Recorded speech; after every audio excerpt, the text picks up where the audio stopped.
स्नेनिल्स art of teaching या चॅनलवरती आपल्या सर्वांचं स्वागत आहे।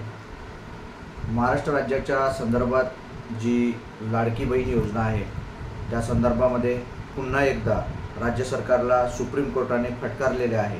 ते कशाच्या संदर्भात आहे ते आपण पाहणार आहोत। भूमी अधिग्रहण प्रलंबित मोबदल्यावरून सुप्रीम कोर्टाने राज्य सरकारला फटकारलेले आहे, सुनावलेलं आहे की योजनेसाठी फुकट वाटायला पैसे आहेत, म्हणजे लाडकी बहीण योजनेसाठी फुकट पैसे वाटायला पैसे आहेत, परंतु एका शेतकऱ्याच्या अधिग्रहणाप्रती आपण मोबदला देण्यासाठी या सर्व गोष्टी करत नाहीत। या संदर्भात सुप्रीम कोर्टाने यावेळेला म्हणजे आजच राज्य सरकारला फटकारलेले आहे।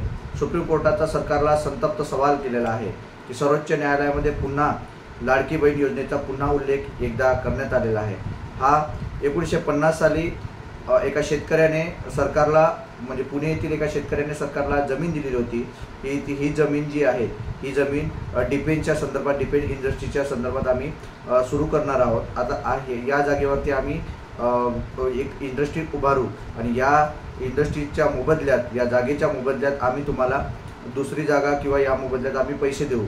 परंतु सरकारने यांना जी जागा दिलेली आहे, जागा दिल्यानंतर यांनी जागा जी दिली आहे ती जागा फॉरेस्टची होती आणि त्या फॉरेस्टच्या संदर्भात पुन्हा हे जे व्यक्ती आहेत, हे पीडित व्यक्ती आहे, हे पीडित व्यक्ती कोर्टात गेले आणि कोर्टाने सांगितलं की तुम्ही जे काही यांना मोबदला, तुम्ही यांचा जमीन वापरत आहात, जमीन वापरलेली आहे, तर तुम्ही यांचा मोबदला यांना द्या।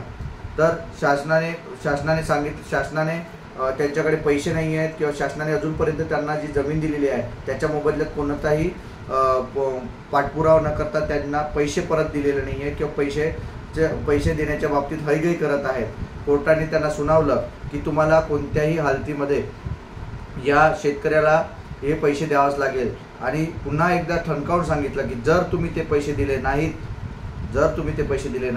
तर आम्ही त्यावर तुम्ही जे काही बांधकाम केलं आहे, जे काही डिफेन्स इंडस्ट्री बांधली आहे त्याला तोडू आणि या शेतकऱ्याला ही जमीन आम्ही परत करू, असं शासनाने समजावून सांगितलेलं आहे, पुन्हा फटकारून सांगितलेलं आहे।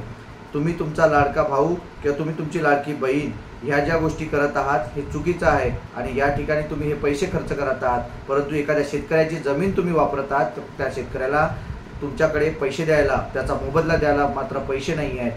हे जर तुम्ही असे करत असाल तर आम्ही तुमचे जे काही लाडका भाऊ आणि लाडका बहीण आहे हे बंद करण्याचे सुद्धा आम्ही निर्देश तुम्हाला देऊ शकतो, असं ठणकावून सांगितलेलं आहे। हे जे आहे हे सुप्रीम कोर्टाचं जे सुप्रीम कोर्टाचे जे काही सर्वोच्च न्यायालयाचे न्यायाधीश आहेत गवई आणि विश्वनाथन यांच्या या यांच्या पीठापुढे या सर्व गोष्टी चालल्या होत्या आणि यात महाराष्ट्र शासनाला ठणकावून सांगितलेलं आहे। या ठिकाणी आपल्याला लाडकी बहिणीच्या संदर्भात पुन्हा एकदा मुद्दा चर्चेला आला हे आपल्याला दिसत आहे विद्यार्थी मित्रांनो। आणि इतर जे काही कर्मचारी वृंद आहेत किंवा जे काही आपले फॉलोअर्स आहेत त्यांच्याकरिता हा एक लेटेस्ट न्यूज होती, लेटेस्ट बातमी होती, त्याकरता हा व्हिडिओ बनवला होता। आपल्याला हा व्हिडिओ कसा वाटला हे कमेंट बॉक्समध्ये कळवा। धन्यवाद।